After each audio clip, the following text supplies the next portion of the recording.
Okay. ఇంకోటి sir, మీరెప్పుడు ఆంధ్రప్రదేశ్‌కి సంబంధించి మీరు పుట్టిన రాష్ట్రం అవ్వచ్చు, లేకపోతే మన తెలుగు వాళ్ళకి ఆహ్, మీకిష్టమైన రాష్ట్రం అవ్వచ్చు. దీనికి సంబంధించి విభజన హామీలు, ప్రత్యేక హోదాని ఎప్పుడు మీరు పోరాటాలు చేస్తున్నారు. కానీ నీళ్ళకి సంబంధించి తెలంగాణకి వీటికి మధ్యకి నీళ్ళకి సంబంధించి కొట్లాట్లు జరుగుతున్నాయి. తెలంగాణ అసెంబ్లీలో కూడా దీని మీద మాట్లాడుతున్నారు. ఏదైతే కృష్ణా బోర్డుకి, వాటర్ బోర్డుకి సంబంధించి ఒకళ్ళ మీద ఒకళ్ళు చెప్పుకుంటున్న పరిస్థితి. నిజంగా దీనికి సంబంధించి కేంద్రం పెత్తనం చేయాలంటారా? లేకపోతే ఎక్కడ దీని గురించి మీరేం మాట్లాడతారు? ఈ యొక్క నీటి తగాదాల గురించి ఒక తెలుగు రాష్ట్రాల అభ్యున్నత కోరుకునే వ్యక్తిగా మీరేం చెప్తారు? రాష్ట్ర విభజన సమయంలో చేసి శ్రీకృష్ణ కమిటీకి కానీ అందరికీ చెప్పాం. 1,27,000 అప్లికేషన్ వచ్చింది శ్రీకృష్ణ విజ్ఞాపనలో. ఇండియా మొత్తం మీద హైదరాబాద్లో వాళ్ళు చేరిన తర్వాత మొట్టమొదటిగా నెగోషియేషన్స్ మాత్రం మొదలు పెట్టారు. చరిత్రలో రికార్డులు ఉంటుంది. They initiated discussions. Political parties, Congress అన్ని కూడా తర్వాతే, తెలుగుదేశం కూడా మీరు చూసుకోండి. లేక్ వ్యూ గెస్ట్ హౌస్లో ఉదయం 11 గంటలకు the started negotiations with us. రికార్డుగా ఉంటుంది ఆంధ్రప్రదేశ్లో. అప్పుడు మొట్టమొదటిగా చెప్పి బయటకు వచ్చిన అన్ని విజువల్స్ ఉన్నాయి మీ దగ్గర. మొట్టమొదటి రాష్ట్ర విభజనకి ముఖ్యమైన సమస్య నీటి పారుదల వివాదాలు, తర్వాత హైదరాబాద్, తర్వాత మిగతా విషయాలు. ఇవాళ నేను అప్పటికే చెప్పాను, ఇవాళ కూడా వీళ్ళు తాంబూలాలు ఇచ్చాం తన్నుకు సావన్నట్టు ఆ రోజు కాంగ్రెస్ ప్రభుత్వం వ్యవహరించింది. స్పష్టమైన విధానంతో మిగతా రాష్ట్రాలు వేరు, ఇది వేరు. దాదాపు 700-600 కిలోమీటర్లో 2 నదులు, సగం నది ఒక రాష్ట్రం, సగం నది రాష్ట్రం. 13 గేట్లు ఒక రాష్ట్రం, 13 గేట్లు ఒక రాష్ట్రం. ఇటేపు పవర్ ప్లాంట్ ఒకటేపు, అటేపు ఒకటి. ఇలాంటి పరిస్థితులు ఈ రాష్ట్రాలు నిర్మించేటప్పుడు ముఖ్యమైన జాతి తీసుకోవాలని చెప్పాం. తెలుగు జాతి ప్రజల మధ్య ఉన్న సోదర సంబంధం ఒకే తెలుగు జాతి బిడ్డలు. కోస్తా, తెలంగాణ, రాయలసీమ ఎవరైనా కానీ ఉంది. అమ్మ బిడ్డలు వీళ్ళందరూ 3 మాతల కింద ఉండొచ్చు. వీళ్ళందరూ అమ్మల కన్నా అమ్మ తెలుగు మాత. అందువల్ల ఆ రోజు చెప్పాము, ఇవాళ కూడా జరుగుతుంది. నేను కూడా చెప్తున్నాను, కేంద్ర ప్రభుత్వం మొట్టమొదటి కోరాం కానీ మేము ఇంకోసారి చెప్తున్నాం, కేంద్ర ప్రభుత్వం తీసుకున్నానికి దయచేసి జగన్మోహన్ రెడ్డి గారు అలాగే రేవంత్ రెడ్డి గారు ఒప్పుకోవడానికి వీల్లేదు. ఎందుకంటే రక్తం శాతంతో, తెలుగు జాతి బిడ్డలు రక్తం శాతంతో కట్టిన ప్రాజెక్టుని ఇద్దరు పిల్లి కొట్టుకుని కోతి వచ్చినట్టు తీసుకున్న తర్వాత ఏం చేసుకుంటారో తెలియదు. పంపుడు స్టోరేజ్ అన్నీ ఆలే పెట్టేసుకోవచ్చు. అందువల్ల ఒక న్యాయమూర్తుల కమిటీ వేసి ఇవాళ దీని మీద ఉద్యమం జరుగుతుంది. తెలంగాణలో జరుగుతుంది. ఏమని కోమటిరెడ్డి గారు లేచి ఇది జగన్మోహన్ రెడ్డి కుమ్మక్కాయ అంటారు. రేవంత్ రెడ్డి గారు లేచి ఏమన్నారు, చంద్రబాబు నాయుడు ఒక దెబ్బ వేసాడు ఆ తెలంగాణని స్పష్టంగా చెప్పాడు. చాలా స్పష్టంగా రేవంత్ రెడ్డి గారు తెలంగాణ దెబ్బ వేసేసింది చంద్రబాబు నాయుడు గారే. ముచ్చుమరి పెట్టేసి 800 నుంచి లాగేస్తున్నాడు, నీళ్ళు పెట్టేసి ఆ టీఎంసీ పెంచాడు, విపసంగా మాట్లాడారు ఆయన. జగన్మోహన్ రెడ్డి కూడా అని మాట్లాడారు. తెలంగాణ ప్రజలు ఏమనుకుంటున్నారు, నిజమే వీళ్ళు దోషేశారు అనుకుని వీళ్ళు అనుకుంటున్నారు. ఆంధ్రప్రదేశ్ ప్రజలు అనుకున్న మనగా దోసిపెట్టి చరిత్ర అనుకున్నారు. భ్రమంలో బతుకుతున్నారండి. ఈ రాజకీయ నాయకులు తమ స్వార్థం కోసం 2 రాష్ట్రాల మధ్య, ప్రజల మధ్యన, ఒకే తెలుగు జాతి సంబంధించిన ప్రజల మధ్యన విభేదాలు కల్పిస్తున్నారు. దుర్మార్గం, సరైన విధానం కాదు. ఇప్పటికీ కోరుకుంటున్నా, ఖచ్చితంగా 3 న్యాయమూర్తుల కమిటీ వేసి ఆ కమిటీకి రాష్ట్రాలు అప్పచెప్పాలి తప్పితే దీన్ని తీసుకెళ్లి కేంద్రం చేతిలో పెట్టడానికి వీల్లేదని అభిప్రాయం. ఓకే, కృష్ణా రివర్ మేనేజ్మెంట్ బోర్డుకి సంబంధించి KRMBలో కానీ, గోదావరి కానీ, వీళ్ళు రాష్ట్రంలో మన 2 రాష్ట్రాల మధ్యన ఒక కమిటీ చేసుకుని న్యాయమూర్తిని పెట్టుకుని వాళ్ళ నిర్ణయం ప్రకారం రాసిందే కోరుతున్నాను. ఓకే సార్, కేంద్రానికి అప్పచెప్పకూడదు. Okay sir. కాంగ్రెస్ పార్టీ ఆంధ్రప్రదేశ్లోకి ఎంటర్ అయింది. షర్మిల ఎంట్రన్స్ తర్వాత నిన్న అనంతపురంలో ఒక సభ పెట్టేవాళ్ళు చెప్తున్నారు, ప్రతి ఇంట్లోనూ మహిళకి 5,000 ఇస్తాం అని మొదలెట్టారు. అంటే గ్యారంటీల ప్రకటన స్టార్ట్ అయింది. అంటే ఒకవైపుని చూసుకుంటే వీళ్ళు ఒక 6 గ్యారంటీలు, వాళ్ళు చూస్తే అటు నవరత్నాలు, వీళ్ళు చూస్తేనేమో అంటే ఏంటి సార్ కాంగ్రెస్ పార్టీ సంబంధించి, కాంగ్రెస్ పార్టీ ఒకవేళ కాంగ్రెస్ పార్టీ ఆంధ్రప్రదేశ్లో కొంచెం బలోపేతమైతే రాష్ట్రానికి మంచి జరుగుతుందంటారా, లేకపోతే బీజేపీ నుంచి జరుగుతుందంటారా? వీటిని మీరు ఎలా చూస్తారు?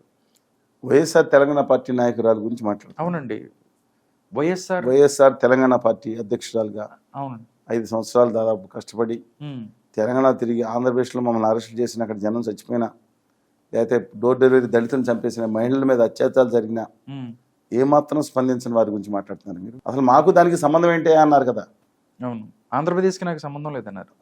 ఒకసారి కాదు, చాలాసార్లు చెప్పారు. ఒకసారి పొరపాటునే ఉంది. వారి గురించి మాట్లాడుతున్నారు. అది నాకేంటి, ఆ పుట్టిల్లు అక్కడ అమ్మాయి అక్కడ అంటారు, ఆడమ్మాయి అంటారు, ఆడమ్మాయి కాబట్టి 5 గట్టిగా చాలాసార్లు చెప్పారు. సరే, పాదాల మీద నడుచుకుంటే యాత్ర కూడా చేశారు మీరంటే వారు చేశారు, సంతోషం. ఒక మహిళగా అలా నిలబడి చేయటం ఆ రోజు ఈ రోజు డెఫినెట్గా అప్రిషియేట్ చేయాలి. మామూలుగా ఎవరు చేసినప్పుడు చేయాలి. ఆ విషయం కూడా పక్కన పెడదాం. ఆంధ్రప్రదేశ్కి వచ్చారు. వాళ్ళు ఆంధ్రప్రదేశ్లో ఏమన్నారండి, జగన్మోహన్ రెడ్డి పంచుతున్నారు, శ్రీలంక అయిపోద్ది, అమ్మఒడి 13,000 ఇస్తున్నారు, ఎక్కడి నుంచి ఇస్తారు, మొత్తం ఆంధ్రప్రదేశ్, శ్రీలంక, వెనిజులా భయంకరంగా ప్రచారం చేశారు మీ అందరం మీడియాలో.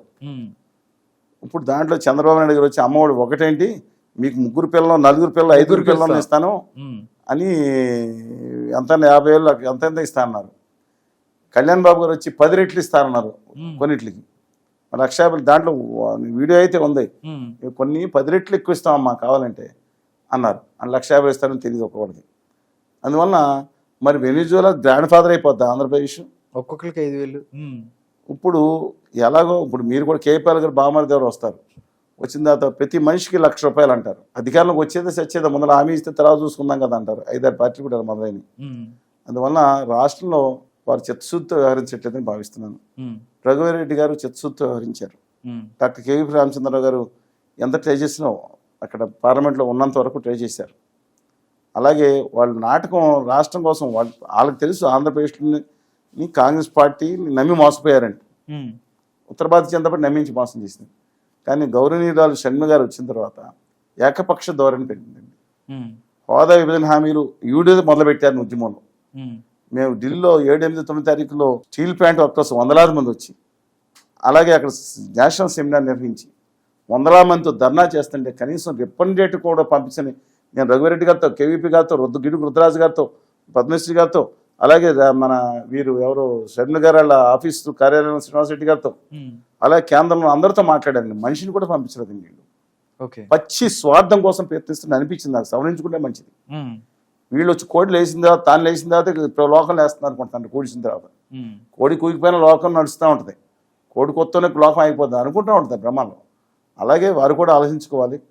కానీ ఒకటేంటంటే ఇవాళ ప్రత్యేక హోదాని రాహుల్ గాంధీ గారిని మేము ఢిల్లీలో ఇద్దరం సభలో పాల్గొన్నప్పుడు ఆయన మాటలో నిజాయితీ కనపడింది. మోడీ గారు అన్నట్లు తల్లిని చంపేసి బిడ్డను తీసినట్టు అనుకుని మోడీ గారు అన్నట్టు ఈయన నమ్మినట్టున్నారు. అందుకని రాహుల్ గాంధీ గారు కూడా మన హయాంలో అన్యాయం జరిగింది అమ్మ న్యాయం చేయటంలో అని ఆ తర్వాత నేను మంత్రాలయం నన్ను కలిసినప్పుడు దాని కళలో నిజాయితీ కనపడింది.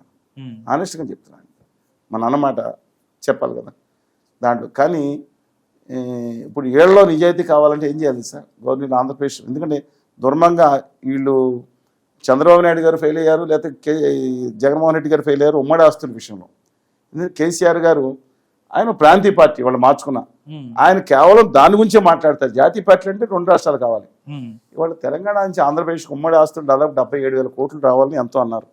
సరే ఎంతో కొంత, ఇది 70,000 కోట్ల, 80,000 కోట్ల, లేకపోతే 40,000 కోట్ల అనేది, దాంట్లో 2-3 వేల కోట్లు తెలంగాణకు లాభం జరిగినా పర్లేదు. ఎప్పుడో మబ్బుల్లో ఉన్నది వర్షం పడుతుంది, మబ్బుల్లో వర్షం పడుతుందని ముంతను పగలు కొట్టుకున్నారంటే ఎవరు ఒక ఆవిడ. అలాగా అది పడేది ఎలాగో ఇస్తారు. రాహుల్ గాంధీ గారు నమ్మకం ఉంది వస్తే కనుక. ముందర చేతిలో ఉన్న ఒకే రాష్ట్ర ప్రభుత్వం కదా, తెలంగాణలో ఉంది కూడా కాంగ్రెస్ ప్రభుత్వం, జాతీయ పార్టీ కదా. తెలంగాణ రాష్ట్ర సమితి దుర్మార్గంగా చంద్రబాబు నాయుడు గారు, జగన్మోహన్ రెడ్డి గారు ఏం చెప్పిన వినరు కదా, ఏదో అలాయబలానుకుని ఆయన ఇవాళ పార్టీ కదా. ఇవాళ 75,000 కోట్లు ఆంధ్రప్రదేశ్ ఇస్తే మాకు అక్కడ ఇండస్ట్రీస్ లేకపోతే రాయితీలు, మాకు ప్రాజెక్టులు పోలాన్ని తర్వాత తెచ్చుకుంటాం. రంధ్రీనేవా కంప్లీట్ చేసుకుని ఉత్తరాంధ్ర సుజల స్రవంతి రాష్ట్ర ప్రభుత్వం కట్టుకోవాలి. అవన్నీ పోలం అయితే కేంద్రం ఇస్తుంది. చింతలపూడి ఎత్తిరిపోత పథకాలు, తర్వాత ఈ కారిడార్కి కావాల్సిన యువతకు కావాల్సిన యాన్సర్ ఇండస్ట్రీస్, కనీసం 45 లక్షల మంది యువత ఉపాధి పొందే అవకాశాలు ఇన్ని వస్తాయండి. అందువలన వారు వెంటనే దయచేసి రేవంత్ రెడ్డి గారితో మాట్లాడి ఆ 70,000 కోట్లు 75,000 కోట్లు ఎంతో కొంత ఉమ్మడి ఆస్తులు ఇప్పించేస్తారే. రాహుల్ గాంధీ గారు ఇస్తారు, ప్రత్యేక తర్వాత వస్తుంది. అది అధికారులు ముందు రావాల్సింది ఇక్కడ తీసుకురండి, ఇది ఇచ్చేసేయాలి కదా. వీళ్ళు దుర్మార్గులు అనుకుందాం. ఇప్పుడు వీళ్ళు వచ్చారు కదా, అది ఒక ప్రాంతీయ పార్టీ కాదు కదా, జాతీయ పార్టీ కదా, ఆంధ్రప్రదేశ్కి అన్యాయం చేసిన పార్టీ కదా, వాళ్ళందరూ ఒప్పుకుంటున్నారు కదా. మరి వాళ్ళు ఇవ్వచ్చు కదా అంటే మాట్లాడకుండా సాక్షి పేపర్లో వాటాలు కావాలి, నాకు కావాలంటే 50%. ఇది సమస్య రాష్ట్ర సమస్య కాదు, ఇంటి సమస్య అంటారా? వాటాల సమస్య ఇంటి సమస్య. ఇంట్లో వాళ్ళ అన్నయ్య గారు అన్యాయం చేసినట్టే కనపడతా ఉంది, కొంచెం చూస్తూ ఉంటే అనుకున్నాం. పోనీ వాడు న్యాయం చేయాల్సింది వారి న్యాయం మిగతా చోట్ల చేయించాలి. మా రాష్ట్ర సమస్య చేస్తారేంటి? పబ్లిక్ సమస్యలోకి వచ్చిన రాష్ట్ర సమస్య ఎలా అవుతుందండి? అంటే సమస్య ఇప్పుడు ఏదైతే రాష్ట్ర సమస్య కోసం కదా షమ్లా పోరాటం చేసేది, కుటుంబంలో సమస్య, ఆస్తులకు సంబంధించిన దాటి కోసం రాష్ట్ర సమస్య కూడా పార్టీ పోరాటం చేస్తుంది. వారు ప్రస్తావించిన విషయాలు, సాక్షి నాలో నాకు వాటా ఉంది, ఇంకా నాకు ఆస్తిలో వాటా రావాలి, ఎన్ని విషయాలు తర్వాత సంగతి. ఓకే, నేను కనీసం కలుపుకుని అందరిని కలిసి పోరాటం చేయకుండా నేను వచ్చాను, నేను విన్నాను, ఈ విధంగా మాట్లాడితే వాళ్ళ అన్నయ్య గారు మేము మాట్లాడుకున్నామండి, నాకు అబ్జెక్షన్ లేదు. వాళ్ళ అన్నయ్య గారు ఆటోక్రటిక్ పాలన చేస్తున్నారు. రాజశేఖర్ గారు ఆస్తిలో వాటర్, రాజశేఖర్ గారు ఆస్తి సాక్షుల మీద ఎవరు కేసు పెట్టారు? జేడి లక్ష్మణ్ గడితే వారిని అడిగితే చెప్తారు కదా, మొత్తం తెలుసు ఆయనకి. చెప్తాను దేనికోసం వాటాలు, ఉమ్, ఏ ఆస్తుల్లో వాటాల కోసం చెప్పండి, ఏ ఆస్తుల్లో వాటాల కోసం, ఎవరు ఆస్తులు అయ్యి ప్రజలాస్తులు అవి. నాకు తెలియదు, అది న్యాయస్థానం డిసైడ్ చేస్తాయి, సమస్య కాదు. ఆ, it's due respects sir, it's due respects sir. మహిళగా ఆవిడ చేసిన ఆ రోజు కానీ తెలంగాణలో కానీ అనేక అవమానాలు ఎదుర్కొని మాట్లాడారు. ఉమ్, ఆవిడ 2 సార్లు శంకర్ నాయక్ గారిని, రేవంత్ రెడ్డి గారిని గట్టిగా బీజేపీ పాపం అనలేదు ఎక్కువ, ఉమ్, కానీ ఇప్పుడు కానీ నిలబడ్డారు. ఉమ్, ఆ కరేజ్కి మెచ్చుకోవాలండి. ఒంటరిగా ఉండి పోరాడారు, అసలు ఎక్కువ బలం లేకపోయినా. ఓకే. కానీ వాళ్ళు అందరినీ కలుపుకెళ్ళట్లేదు, ఉమ్, నేనే సర్వం అని ఆవిడ అనుకుంటే మాత్రం ఇబ్బంది.